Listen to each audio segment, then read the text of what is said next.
ओम नमः शिवाय। किसी गांव में एक चिड़िया रहती थी। वो बहुत दिनों से भूखी प्यासी थी।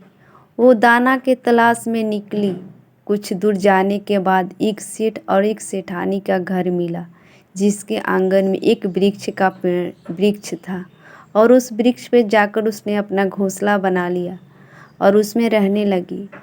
और वहीं से वो देखती कि काश कहीं दाना मिल जाता तो खा लेते, लेकिन उसे कहीं दाना दिखाई नहीं दिया। वो मन ही मन सोचती कि सेठ सेठानी का घर तो इतना बड़ा है, लेकिन एक भी दाना नहीं मिलता खाने को, और वो बाहर जाकर खाना ढूंढना पड़ता उसे।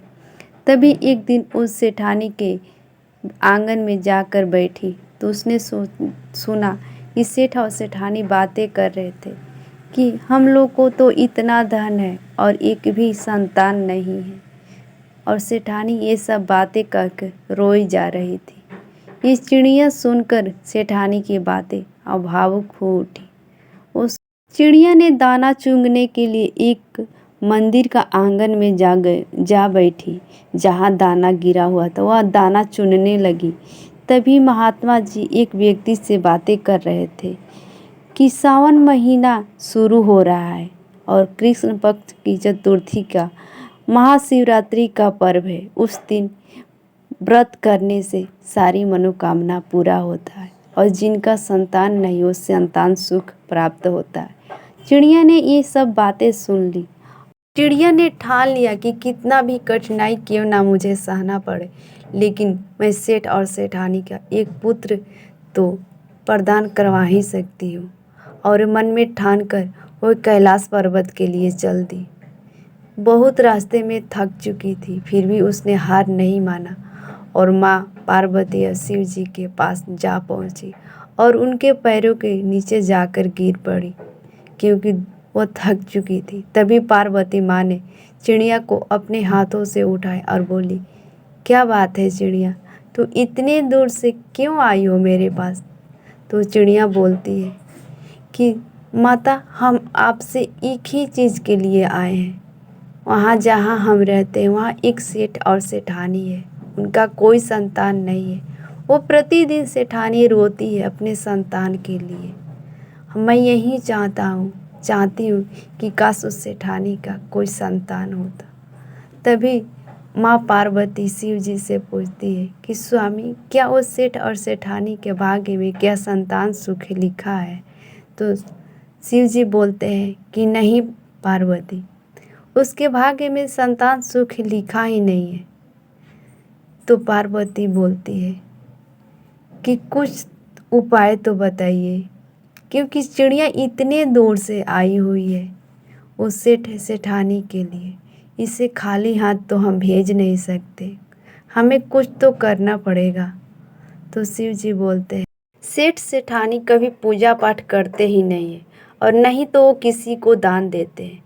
अगर आप कहती हैं तो उसे हम एक संतान दे देते हैं, लेकिन उसे पूजा पाठ करना होगा और किसी को दान भी देना होगा। चिड़िया ये सब बातें सुनकर बहुत खुश हुई और वहाँ से वापस सेठ सेठानी के महल में चली आई। जब महल में आई तो उसने सुना कि सेठानी गर्भवती हुई। ये बातें सुनकर चिड़िया बहुत खुश हुई। कुछ दिन के बाद सेठानी का एक बालक हुआ। वो चिड़िया देखकर बहुत खुश हुई। जो भी बालक खाता उसमें से जितना भी अनाज गिरता उस चिड़िया अपने घोंसले में ले जाती और वो खाती और खुश होती। ऐसे करते करते बच्चा 5 बरस का हो गया।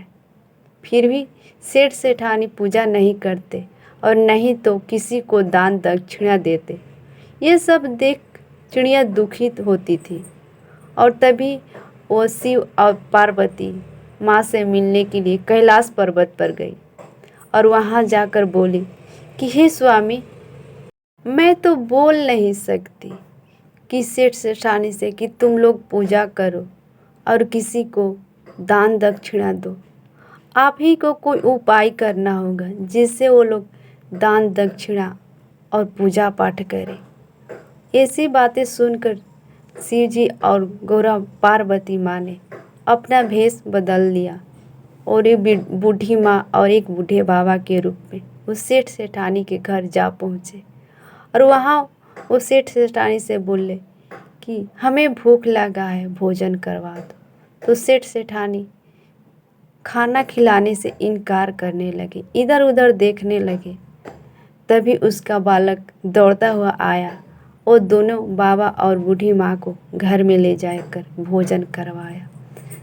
और ऐसा करके तभी उसके माँ पिता ने देखा, सेठ सेठानी ने अपने बच्चे को ये सब करते तो भी साथ में करने लगे।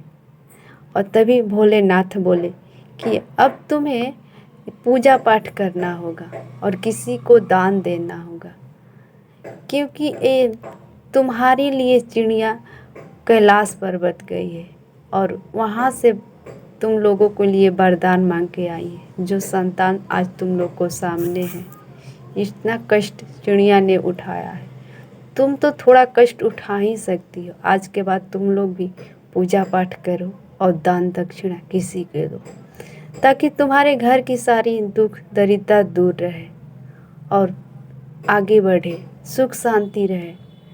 और ये सब कहकर शिव जी और माँ पार्वती वहाँ से चले आए। और उसके बाद वो सेठ और सेठानी प्रतिदिन पूजा पाठ करने लगे और सब किसी को दान दक्षिणा देने लगे। जो भी उसके दरवाजे पे आते उसे कभी खाली हाथ नहीं लौटाते। ऐसे करने से उसके घर में सुख शांति बनी रही और चारों ओर उसका जय जयकार होने लगा। जैसे सेठ सेठानी का दिन रात चौगुनी तरक्की हुई, भगवान सबकी तरक्की दे। फ्रेंड, अगर आप लोगों को मेरी कहानी अच्छी लगी तो लाइक शेयर सब्सक्राइब ज़रूर करें और कमेंट में हर हर महादेव लिखना ना भूलें। आज के लिए इतना ही, तब तक के लिए ओम नमः शिवाय। Bye bye.